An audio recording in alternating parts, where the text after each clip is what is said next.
Hello friends, good evening. Welcome to the Sarokar classes. I am Aditya Pratap Singh. Friend, आज हम लोग discuss करेंगे द हिंदू एडिटोरियल एनालिसिस करेंगे और उसके जो इम्पोर्टेंट न्यूज़ सेक्शन होते हैं द हिंदू के, उसको डिस्कस करेंगे। एडिटोरियल फ्रेंड दो तीन तो बहुत अच्छे हैं, लेकिन सबसे इम्पोर्टेंट जो इस समय चल रहा है रसिया और यूक्रेन का इशू, वो आप जाके रिसेंट कंट्रोवर्सी वाले प्लेलिस्ट में देख सकते हैं, या एक वीडियो अभी अभी अपलोड हुई है सुबह, उसे भी आप देख सकते हैं। तो चलिए ज़्यादा टाइम न लेते हुए स्टार्ट करते हैं आज का सेशन। फ्रेंड, ये बहुत अच्छी बात कही गई है। Life is the most difficult exam. जो ज़िंदगी है सबसे मुश्किल परीक्षा है। ये बहुत ही अच्छी बात बोली गई है। इसमें ज़्यादातर लोग फेल इसलिए हो जाते हैं क्योंकि वो दूसरे लोगों को देख के जीने लगते हैं, स्वयं की ज़िंदगी नहीं जीते, स्वयं की लाइफ नहीं जीते। वो सोचते हैं ये जैसा कर रहे हैं हम ऐसा ही करेंगे तो हमें सक्सेस मिल जाएगी। फ्रेंड, जैसा कि आप लोग देखते होंगे यूपीएससी में क्या होता है, बहुत सारे बच्चे दूसरों को देखकर सिर्फ उन्हीं के लाइन पे चलते हैं, टॉपर्स को सुनते हैं, लेकिन उनका खुद का स्ट्रेटजी नहीं होता है। ऐसा नहीं होता है कि सभी बच्चे बराबर होते हैं, कुछ को जल्दी में समझ में आ जाता है, कुछ को थोड़ा टाइम लगता है समझने में। तो सब कुछ ध्यान में देकर फिर आगे बढ़ना चाहिए, ना कि ऐसे ही किसी को कॉपी करना चाहिए। चलिए हम सबसे पहले ओवरव्यू ले लेते हैं, फिर आगे बढ़ते हैं। फ्रेंड, ये वाला आर्टिकल हम लोग डिस्कस नहीं करेंगे क्योंकि ये भी रसिया और यूक्रेन के इशू के बारे में है। 2 वीडियो ऑलरेडी चैनल पे अपलोड हैं, आप लोग उनको जाके देख लीजिए, या फिर पुरानी न्यूज़ एनालिसिस वाले वीडियो में भी हम लोग ने बहुत डिटेल्ड मैनर में कवर किया था, उसको भी आप लोग देख सकते हैं। इस वाले आर्टिकल में फ्रेंड 3 चीज़ को मतलब कोरिलेट किया गया है, एक एजुकेशन को, एक हेल्थ को और एक पावर सेक्टर को। ये तीनों बहुत ही डिटेल्ड मैनर में समझेंगे कि क्या होता है। ये वाला फ्रेंड आर्टिकल हम लोग नहीं देखेंगे क्योंकि यहाँ पे बात की जा रही है एक पर्टिकुलर स्टेट की जहाँ पे डीएमके जीत के आ गई है, ठीक है। वहाँ पे इलेक्शंस थे म्यूनसिपैलिटी के, तो 73rd and 74th constitutional amendment आया था। उसी के तहत 73rd में हमने पंचायत ऐड किया था और 74th में हमने म्यूनसिपैलिटी ऐड किया था, ठीक है। ये वाला फ्रेंड जो आर्टिकल है, ये वाला हम लोग डिस्कस करेंगे यूएई और इंडिया के ट्रेड के बारे में है। यूएई और इंडिया के जो means free trade agreement sign हो रहा है उसके बारे में है, ठीक है। ये हमारे कॉन्स्टिट्यूशन के बारे में है। तेलंगाना के चीफ मिनिस्टर साहब कह रहे हैं कि हमें नए कॉन्स्टिट्यूशन की ज़रूरत है, तो देखेंगे कि पूरा मुद्दा क्या है, ठीक है। ये वाला आर्टिकल जो है ये हेल्थ के बारे में और नॉन कम्युनिकेबल डिसीज़ के बारे में ये डिस्कस कर रहा है, इसको भी डिस्कस करेंगे। ये वाला डिस्कस नहीं करेंगे। ये वाला पर्टिकुलर यूपी में इलेक्शंस चल रहे हैं उसके बारे में है, तो ये भी डिस्कस नहीं करेंगे। तो सबसे पहले अपना जो ये वाला आर्टिकल है रसिया और यूक्रेन वाला, उसको यहीं पे देख लेते हैं, फिर आगे बढ़ते हैं। तो फ्रेंड, ये आप लोगों को मैं पहले कल ही बता दिया था कि रसिया ने क्या किया है, इन दोनों रीजन्स के, यूक्रेन के इन दोनों रीजन्स को, लुहांस्क और डोनेस्क को इसने इंडिपेंडेंट घोषित कर दिया है। मीन्स अब ये मान रहा है कि ये दोनों इंडिपेंडेंट है, ये यूक्रेन के कब्जे में नहीं है, अब ये यूक्रेन से अलग हैं। अब ये जैसे क्रीमिया में किया था यूएसए ने, यहाँ पे आप देख रहे होंगे कि क्रीमिया पहले अलग हो गया, फिर 2014 में रसिया ने रेफरेंडम करा के क्रीमिया को अपने अपने में शामिल कर लिया, क्योंकि यहाँ के लोग जो हैं वो रसिया को ज़्यादा पसंद करते थे। तो उसी तरीके से लुहांस्क और डोनेस्क के लोग भी रसिया को ज़्यादा पसंद करते हैं, इसलिए रसिया ने ऐसा कदम उठाया है। और इसी के चलते फ्रेंड वर्ल्ड वॉर 3 की शंका पूरे विश्व में बनी हुई है, पूरे वर्ल्ड में बनी हुई है। तो आप लोगों को अगर ये चीज़ समझना है तो अभी सुबह जो कुछ अटैक्स हुए हैं, जो कुछ मिलिट्री ऑपरेशंस रसिया द्वारा यूक्रेन में किए गए हैं, उसकी वीडियो अपलोड हो गई है, तो आप जाके चैनल पे देख सकते हैं। सबसे पहले अपने पहले आर्टिकल पे चलते हैं फ्रेंड, और अपना पहला आर्टिकल डिस्कस करते हैं कि पहला आर्टिकल हमारा क्या बात करता है। पहला आर्टिकल हमारा फ्रेंड ये है, इसमें क्या बात की गई है, इसमें बात की गई है एजुकेशन की, हेल्थ की और पावर सेक्टर की। यहाँ पे बताया गया है कि एजुकेशन और हेल्थ में जो हमारा पहले वाला बजट था उसमें काफ़ी अच्छे से जो है फंड एलोकेट हुए थे। हालांकि अब की बार भी उतना नहीं हुआ, लेकिन कुछ न कुछ उतने मात्रा में, मतलब प्रॉपर एक तरीके से हम लोग देखें तो कुछ न कुछ तरीके से इन दोनों में भी एक प्रॉपर एलोकेट है फंड का, ठीक। लेकिन जो हमारा पावर सेक्टर है, अगर हम ये देखें तो कोई भी, चाहे वो हेल्थ हो या एजुकेशन सर्विस हो या कोई भी ऐसी सर्विस हो, वो हम लोग बिना पावर सेक्टर के कहीं भी नहीं पहुंचा सकते। जैसे इसमें बात क्या की जा रही है कि जैसे स्कूल्स वगैरह हैं, तो जब कोविड-19 आ गया तो सारे जो है, जैसे ई विद्या प्रोग्राम भी चल रहा है डिजिटल लर्निंग के लिए, ठीक है। तो इस तरीके से जो सारे ये प्रोग्राम्स और जो सारे पॉलिसीज़ आती हैं, या जो फिर कुछ प्रोग्राम्स चलाए जाते हैं, या फिर जैसे कोविड-19 आ गया तो जब सारे लोग डिजिटली हो गए, तो आप लोगों ने देखा होगा बहुत सारे टीचर्स को बहुत सारी प्रॉब्लम फेस करनी पड़ी कि बहुत सारे विलेज में मीन्स नेटवर्क नहीं था, मीन्स वहाँ पे लाइट बहुत नहीं आती थी, 24-24 घंटे लाइट नहीं रहती थी, 24 क्या फ्रेंड 6-6 घंटे लाइट नहीं रहती थी। ऐसे भी अभी कुछ विलेजेस की हालात हैं, ठीक। ठीक है। तो इस तरीके से राइटर यहाँ पे बात कर रहे हैं कि हमें ये तीनों सेक्टर, एजुकेशन, हेल्थ और पावर, ये तीनों सेक्टर को ध्यान में रखना होगा, तभी हम आगे डेवलप कर पाएंगे। इसमें बात कैसे की जा रही है फ्रेंड, जैसे कोई व्यक्ति है, ठीक है, इस व्यक्ति को आप एजुकेशन कब दोगे, हेल्थ कब जो दोगे, और पावर सेक्टर की ज़रूरत इसे कब पड़ेगी। तो इस व्यक्ति का अगर स्वास्थ्य सही रहेगा तो ये व्यक्ति क्या करेगा, अपने फील्ड में जो भी काम करेगा अच्छे से करेगा। तो सबसे पहला इंपॉर्टेंट, सबसे पहली प्रायोरिटी तो हमें हेल्थ को देनी चाहिए, ठीक है। दूसरे नंबर पर अगर इसके पास हेल्थ अच्छी रहेगी तो इसको पढ़ा लिखा होना चाहिए, तो उसके लिए हमें एजुकेशन प्रोवाइड कराना पड़ेगा। तो इस तरीके से जब कोई व्यक्ति स्वस्थ रहेगा तभी वो मीन्स उसको हम लोग शिक्षा दे पाएंगे। अब जब हम लोग इन दोनों सर्विसेज को इसको प्रोवाइड करेंगे इस आदमी को, तो इन दोनों सर्विसेज में पावर सेक्टर एक बहुत ही इंपॉर्टेंट रोल प्ले करेगा इन दोनों सर्विसेज को प्रोवाइड कराने में। तो इस तरीके से यहाँ पे बात की गई है, और कुछ डाटा जो है, स्पेसिफिक डाटा वगैरह दिया गया है कि कौन से कितना रिसोर्स, कितना फंड्स एलोकेट किया गया किस सेक्टर में। तो ये आप लोग आगे जाके देख सकते हैं। ये यहाँ पे यही बात की गई है फ्रेंड, और ये भी बात की गई है कि अभी बहुत सारे स्कूल्स या कॉलेजेस या विलेजेस ऐसे हैं जहाँ पे अभी भी जो इलेक्ट्रिसिटी है वो प्रोवाइड ही नहीं की गई है, ठीक है। तो इस तरीके से ये सारी बातें इस आर्टिकल में की गई थी। चलिए आगे बढ़ते हैं। इस वाले आर्टिकल में क्या हुआ है फ्रेंड, जो इंडिया और यूएई का हम लोग ने डिस्कस किया था कि एक साइन हुआ है, क्या साइन हुआ है, कॉम्प्रिहेंसिव इकोनॉमिक पार्टनरशिप एग्रीमेंट, ठीक है। एक होता है सीपा, एक होता है कॉम्प्रिहेंसिव इकोनॉमिक कॉपरेशन एग्रीमेंट, सीसा। इसको हम लोग सीसा और सीपा के नाम से याद रख सकते हैं। तो ये comprehensive economic partnership agreement sign हुआ है। इसमें क्या कहा गया है कि बहुत सारे मीन्स ऐसा कहा गया है कि बहुत सारे हम लोग बाईलेटरल ट्रेड करेंगे। उसमें जो यूएई है, इसमें हम लोग ने कई कंट्रीज़ को छाटा है, उसमें से नंबर 1 पर हमने यूएई को रखा है। हमारा पहले जो ट्रेड था इसके साथ उन मीन्स $59 बिलियन था, लेकिन अब हम इसको बढ़ाकर $100 बिलियन तक लाने की बात कर रहे हैं, ठीक है। तो ये सारे डेवलपमेंट हम लोग कर रहे हैं। हम लोग यूएई में जो है आईआईटी भी खोलने की बात कर रहे हैं, ठीक है। हम लोग यूएई के साथ क्या कर रहे हैं, गोल्ड एक्सपोर्ट करने की बात कर रहे थे, कुछ दिन पहले न्यूज़ में था। तो आप देख रहे होंगे ये है इंडिया और यहाँ पे ये है यूएई, ठीक है। यहाँ पे है ये यूएई, और क्लियर दिखाऊं मैं आपको तो ये देख सकते हो आप।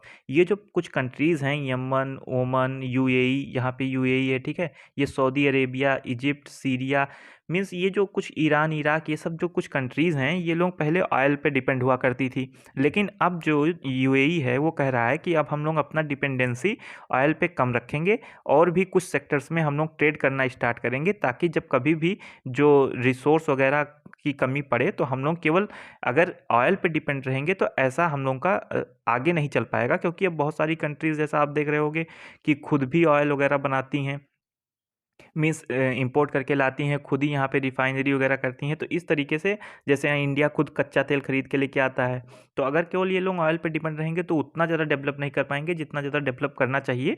तो वही बात इनके द्वारा की गई थी, इसीलिए ये लोग भी तैयार हुए थे, और इन लोगों ने भी 8 कंट्रीज़ को चूज़ किया था, जिसमें से एक इंडिया भी है। और इन दोनों तरफ से मीन्स बाईलेटरल, ये bilateral free trade agreement sign होगा। तो इसके लिए हम लोग क्या करेंगे कि कुछ जो अपनी टैरिफ वगैरह लगाते हैं इंपोर्ट और एक्सपोर्ट पे, उसको कम करेंगे, ताकि और ज़्यादा से ज़्यादा सामान आए और हम लोग ज़्यादा से ज़्यादा सामान एक्सपोर्ट कर पाएँ। तो इससे हमारे यहाँ एम्प्लॉयमेंट बढ़ेगा। तो यही सारी बातें इसमें की गई हैं, ठीक है फ्रेंड। आई होप आपको समझ में आया होगा ये वाला आर्टिकल। चलिए सबसे इम्पोर्टेंट आर्टिकल पे आते हैं। इसमें तेलंगाना के चीफ मिनिस्टर साहब कह रहे हैं कि हमें नए कॉन्स्टिट्यूशन की ज़रूरत है। ये ऐसा क्यों कह रहे हैं, इनका मानना है कि स्टेट को कम पावर्स दी गई हैं आज के कॉन्स्टिट्यूशन में इन कंपैरिजन टू यूनियन, ठीक है, जैसा हमने फेडरल स्ट्रक्चर में डिस्कस किया था। तो क्या ये आर्टिकल में यही बात की गई है, क्या यह मुमकिन है कि हम लोग नया कॉन्स्टिट्यूशन ले आएँ? जी हाँ, मुझे तो लगता है कि ऐसा मुमकिन नहीं है, क्योंकि ये बहुत ही जद्दोजहद के बाद बना था। और टोटल टाइम कितना लगा था हमारे कॉन्स्टिट्यूशन को बनने में, 1 सेकंड फ्रेंड, आप इस पहले इस पे आइए, ठीक है। तो कैसे हमारा कॉन्स्टिट्यूशन बना, पूरा 2 साल 11 महीना 18 दिन लगा हमारे कॉन्स्टिट्यूशन को बनने में। ये क्वेश्चन बहुत ही एग्ज़ाम्स में पूछे जा चुके हैं, ठीक है। 2 साल 11 महीना 18 दिन हमारे कॉन्स्टिट्यूशन को बनने में लगा, पूरा टोटल, ठीक। इसमें लगभग 2000 के आसपास अमेंडमेंट किए गए, जब तक ये बना नहीं था उससे पहले, ठीक है। तब जाके ये बना, मीन्स कितनी सारी कमियां निकाली गई, कितने सारे उसमें सुधार किए गए। क्या हुआ फ्रेंड, 9 दिसंबर 1946 को पहली मीटिंग हुई कॉन्स्टिट्यूएंट असेंबली ने। कॉन्स्टिट्यूएंट एक असेंबली बनी जिसको हम लोग कॉन्स्टिट्यूएंट असेंबली के नाम से जानते हैं। अगर आप लोगों को और डिटेल में पढ़ना है तो सौरभ सर की पहली वीडियो कॉन्स्टिट्यूशन ऑफ इंडिया पे ही थे, उसे आप देख सकते हो। तो एक असेंबली बनी जो कि कॉन्स्टिट्यूएंट असेंबली के नाम से जानते हैं, तो वो कॉन्स्टिट्यूशन बनाने के लिए ही बनी। तो उसमें कुछ मेंबर्स को रखा गया, जैसे उस समय कुछ प्रिंसली स्टेट्स से जो कि राजा रजवाड़े द्वारा हैंडल किए जाते थे, और कुछ जो थे वो ब्रिटिशर्स द्वारा, और कुछ इंडिपेंडेंट हो चुके थे। तो सारे लोगों को मिला के गांधी जी ने कहा कि हमें अपना संविधान खुद बनाना होगा, अदरवाइज़ जो इंग्लैंड है, जो मीन्स ब्रिटिश है, इसका इन्फ्लुएंस आपको हमारे कॉन्स्टिट्यूशन में देखने को मिलेगा। तो इसलिए इसलिए हम लोगों ने एक मीन्स पहली मीटिंग की कॉन्स्टिट्यूएंट असेंबली की 9 दिसंबर 1946 को, और 19 अगस्त 1947 को ड्राफ्टिंग कमेटी हमने एक अपॉइंट की, जिसमें हमने हेड बनाया किसको? डॉक्टर बी आर अम्बेडकर साहब को। ठीक है। और उस ड्राफ्टिंग कमेटी ने 26 नवंबर 1949 तक ड्राफ्टिंग कंप्लीट कर दिया, और 26 जनवरी 1950 को जो है कॉन्स्टिट्यूशन साइन किया गया। और 26 नवंबर 1949 को ही हम लोगों ने कुछ कॉन्स्टिट्यूशन के कुछ भाग को जो है इन्फोर्स में लाया था, हालांकि पूरा नहीं लाया था। लेकिन जब पूरा हमारा कॉन्स्टिट्यूशन साइन हो गया तो 26 जनवरी 1950 को हम कॉन्स्टिट्यूशन इन्फोर्स कर देते हैं। और इस तरीके से अगर आज देखा जाए तो हमारा कॉन्स्टिट्यूशन चल रहा है। आज़ादी के 75वां साल हम लोग मना रहे हैं अभी। तो इस तरीके से आप कह सकते हो हमारा कॉन्स्टिट्यूशन एक कितना अच्छा था, जो कि 75 सालों तक चला। ठीक है। इसको फ्रेंड, इसके बारे में बहुत सारी कुछ नेगेटिव कमेंट्स भी आते हैं। जैसे एक कमेंट तो सबसे बड़ा ये आता है कि जो ये है, ये बैग ऑफ बोरोइंग कहा जाता है। ठीक है। इंडियन कॉन्स्टिट्यूशन को बैग ऑफ बोरोइंग कहा जाता है। तो बैग ऑफ बोरोइंग क्यों कहा जाता है? ये बैग ऑफ बोरोइंग इसलिए कहा जाता है क्योंकि हमने अलग अलग चीज़ें अलग अलग जगहों से ली हैं। ठीक है। जैसे हमने प्रियम्बल, फंडामेंटल राइट्स, ये सारे यूएसए से लिए। ठीक। यूके से हमने सिटीजनशिप वगैरह, बाइकैमरल, ठीक, रूल ऑफ लॉ लिया। ठीक है। कनाडा से हमने क्या लिया? कनाडा से हमने जो है रेसिड्यूरी पावर सेंट्रल गवर्नमेंट के साथ होती है। मीन्स ये सारे सोर्स ऑफ कॉन्स्टिट्यूशन है। सबसे बड़ा सोर्स हमारे कॉन्स्टिट्यूशन का क्या था? सबसे बड़ा सोर्स हमारे कॉन्स्टिट्यूशन का था गवर्नमेंट ऑफ इंडिया एक्ट 1935। ये आप पॉलिटी में पढ़ोगे डिटेल में। इससे हमने बहुत ही ज़्यादा चीज़ें अपने कॉन्स्टिट्यूशन में ऐड की, इसलिए इसको कभी कभी हमारे कॉन्स्टिट्यूशन को कार्बन कॉपी कहा जाता है। हालांकि ये एक निगेटिव टर्म है, लेकिन हम लोग कार्बन कॉपी नहीं कह सकते, क्योंकि हमने अंबेडकर का कोड एक आपको बताया था। उसमें कहा गया था कि कोई भी इंस्टीट्यूशन या कोई भी कॉन्स्टिट्यूशन कितना ही अच्छा क्यों ना हो, जब तक उसको लागू करने वाले लोग अच्छे नहीं होंगे, वो इंस्टीट्यूशन अच्छे से काम नहीं कर पाएगा। तो इसी तरीके से महात्मा गांधी जी ने भी कहा था कि ये बैग ऑफ बोरोइंग, किसी से कुछ लेना गलत चीज़ नहीं है। अपने घरों की खिड़कियों को हमेशा खोल कर रखो और दरवाजे को हमेशा बंद करके रखो। ये बहुत ही अच्छी बात गांधी जी के द्वारा बोली गई थी कि अपने घरों की खिड़कियों को हमेशा खोल कर रखो और दरवाजे को हमेशा बंद करके रखो, ताकि बाहर से ठंडी हवा जो है, बाहर से जो ज्ञान है, वो हमारे पास आ सके। और जो हमारे पास ज्ञान आता है वो मतलब फिर हम कहीं दूसरे जगह पे डिस्ट्रैक्ट ना कर पाएँ, गलत जगहों पे, फिर हम अच्छे जगहों पे उसका यूज़ कर पाएँ। ये बात गांधी जी के द्वारा बोली गई थी। ठीक है।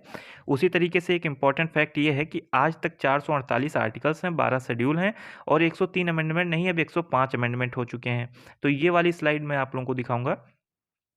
100 अमेंडमेंट तक मैं आपको बताऊंगा कि क्या था। 100 मतलब 100वें अमेंडमेंट में क्या किया गया था? लैंड बाउंड्री एग्रीमेंट जो इंडिया और बांग्लादेश के बीच में था, उस लैंड एरिया डिस्प्यूट, मतलब जो बॉर्डर डिस्प्यूट था, लैंड का डिस्प्यूट था, उसको रिजॉल्व किया गया था 100वें अमेंडमेंट में। 101 अमेंडमेंट में शुभ जीएसटी आया था। ठीक है। 101 जैसा शुभ माना जाता है ना, तो जीएसटी आया था, उससे आप लोग याद रख सकते हो।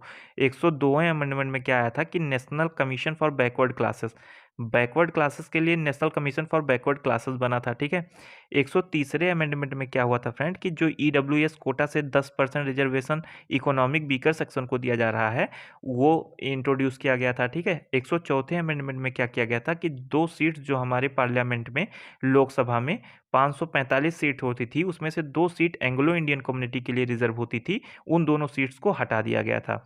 105वें अमेंडमेंट में क्या किया गया है? 105वें अमेंडमेंट में स्टेट के पावर को फिर से रीस्टोर कर दिया गया है कि वो ओबीसी की जो लिस्ट होती है उसको खुद प्रिपेयर कर सकते हैं। ठीक है। तो ये था पांचों नया अमेंडमेंट, तो ये आप लोग पांचों ध्यान में रख सकते हैं। ओरिजिनल कॉपी हमारी हैंड रिटन है। ठीक है फ्रेंड। ये लिखी किसके द्वारा गई थी? प्रेम बिहारी नरेंद्र रायजादा साहब के द्वारा ये लिखी गई थी। जैसा बहुत लोग बोलते हैं डॉक्टर बी आर अम्बेडकर साहब कॉन्स्टिट्यूशन लिखे थे, ये चीज़ गलत है। लिखा था प्रेम बिहारी नरेंद्र रायजादा ने, उसको डेकोरेट किया था।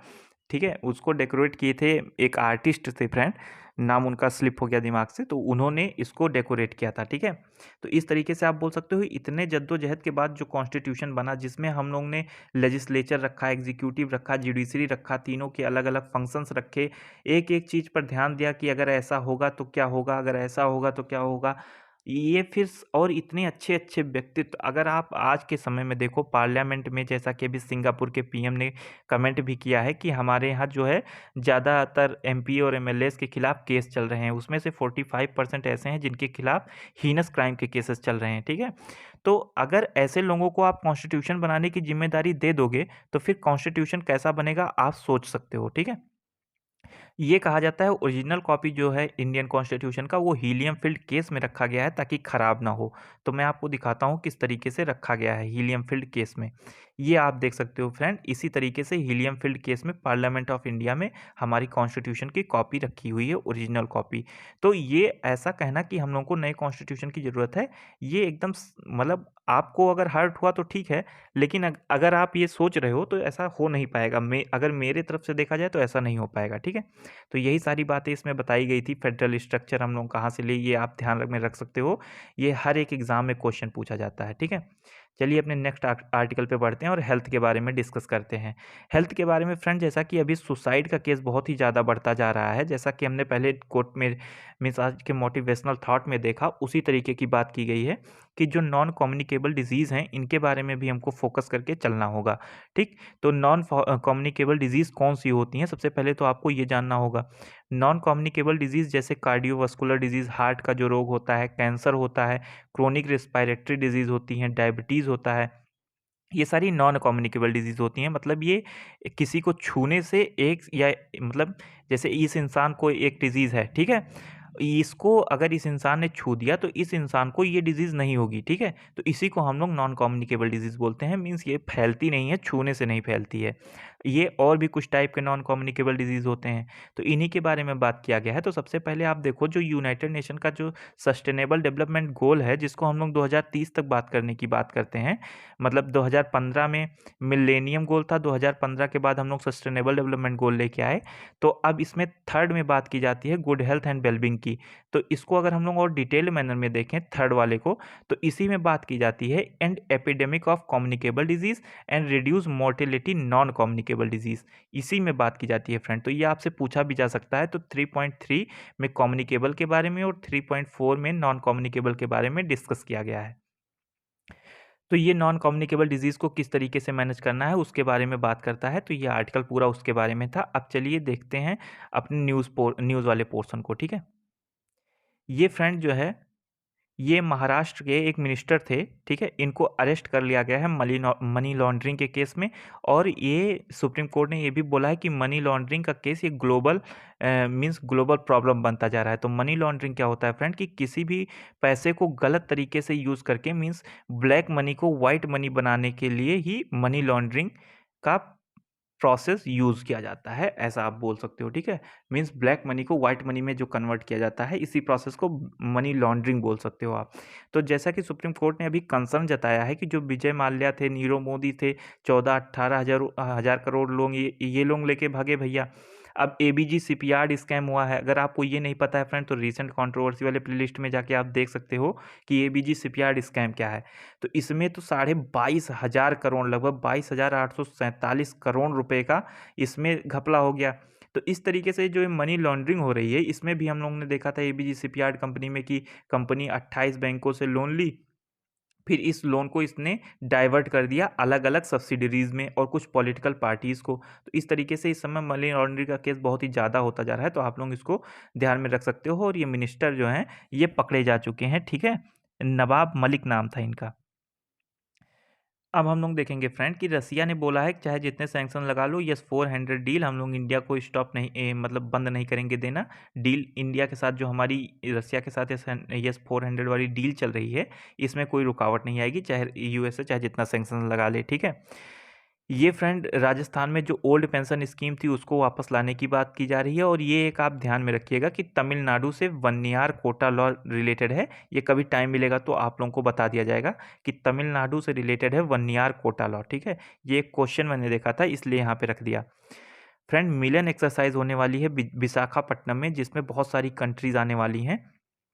ठीक है, तो इसका अब की बार का थीम क्या है? अब की बार का थीम है कॉमरेडरी, कोहिशन, कोलैबोरेशन। ये इंडियन नेवी की सबसे बड़ी एक एक्सरसाइज है। इसमें बोट्स वगैरह का रिहर्सल किया जाता है। आप देख सकते हो 25 फरवरी को ये होगा।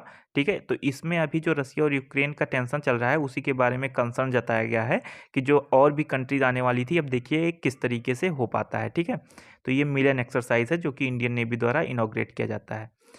ये फ्रेंड्स सुप्रीम कोर्ट ने अभी जो एक पेटिशन फाइल हुआ था कि जो ऑफलाइन एग्जाम होने वाले हैं क्लास 10th और 12th के, उसको हटा दिया जाए, तो सुप्रीम कोर्ट ने कहा है कि नहीं, उस समय सिचुएशन कुछ दूसरे थे इसलिए हमने ऑर्डर दिया था, अब ऐसा नहीं किया जा सकता है। यूक्रेन फिर से वही फ्रेंड, ये अगर ये इशू नहीं जानते हो आप तो चैनल पे विजिट करोगे, सब कुछ आपको पता चल जाएगा।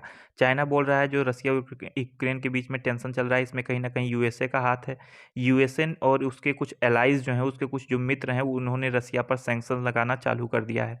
ठीक, इंडिया फ्रेंड, ये मीन्स अंबानी साहब बोल रहे हैं कि इंडिया अगर देखा जाए तो अगर ग्रीन एनर्जी के मामले में देखा जाए तो $500 बिलियन कमा सकता है। ठीक है, तो ये ग्रीन एनर्जी क्या होती है फ्रेंड, कि जब हम लोग अच्छे तरीके से काम करते हैं, जैसे सोलर एनर्जी, विंड एनर्जी के बारे में, या हाइड्रोजन को का यूज़ करके, ज़्यादातर इन्होंने फोकस किया हाइड्रोजन पर ही, हाइड्रोजन का यूज़ करके किस तरीके से एनर्जी प्रोड्यूस की जाती है उसके बारे में बात की है इन्होंने। यहाँ पे बात की जा रही है फ्रेंड कि आरबीआई तैयार है क्रिप्टो करेंसी के बारे में बात करने पर। क्रिप्टो जो डिजिटल एसेट बोला गया है आपकी बार के बजट में, जिस पे टैक्स लगाया गया है, तो अगर आपको पता नहीं क्रिप्टो करेंसी और एनएफटी वगैरह क्या होता है तो आप रिसेंट कंट्रोवर्सी वाले प्लेलिस्ट में जाके देख सकते हो। इन्फ्लेशन की ग्रोथ के चक्कर में इन्फ्लेशन बढ़ता जा रहा है, ऐसा बोला गया है। ठीक है, हम लोग ग्रोथ को कंसर्न कर रहे हैं, इन्फ्लेशन को नहीं, इसलिए इन्फ्लेशन बढ़ता जा रहा है। तो ये थे फ्रेंड आज के कुछ न्यूज़। आई होप आपको समझ में आया होगा। अगर अभी तक आपने चैनल को सब्सक्राइब नहीं किया है तो do like, share and subscribe और यूट्यूब चैनल। जय हिंद, जय भारत।